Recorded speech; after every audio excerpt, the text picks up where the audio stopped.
இருக்கும். இப்போ கொஞ்சமாக கடுகு போட்டுடலாம்.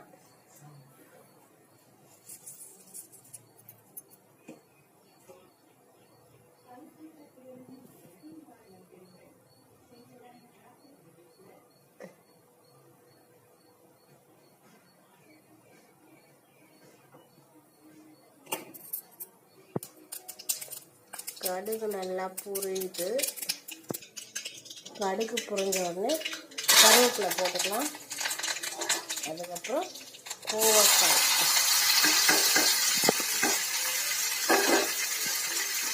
அந்த கட் பண்ணி வச்சுருக்க கோவக்காய் போட்டு நல்லா பொரிஞ்சு விட்டுக்கலாம்.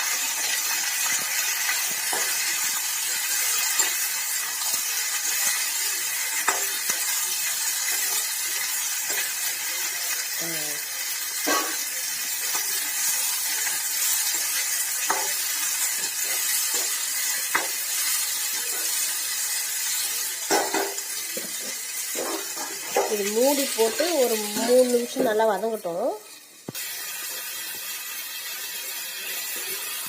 இது நல்லா வதக்கிட்டுக்கலாம்.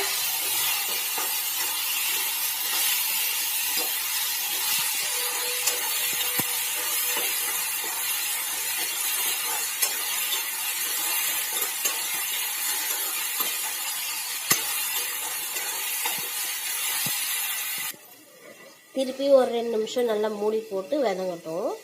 இந்த மாதிரி திறந்து வதக்கி மூடினா காய் நல்லா கொஞ்சம் வேகும், வதங்கும். எனக்கு வந்து நல்லா வதக்கிக்கலாம்.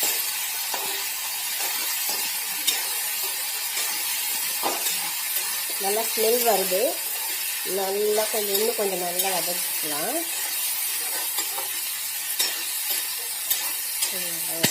ஓரளவுக்கு நல்லா வதங்கிருக்கு.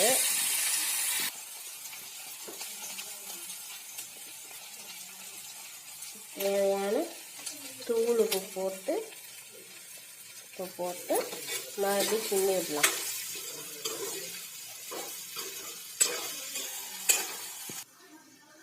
திருப்பி ஒரு 2 நிமிஷம் நல்லா மூடி போட்டு வதக்கிக்கலாம். கோவக்காய் மூடி வச்சுருக்கேன். கோவக்காய் நல்லா வதங்கிடுச்சு. இந்த டைம்ல நம்ம மிளகாய் தூள் போட்டுக்கலாம். ஒரு 1½ ஸ்பூன்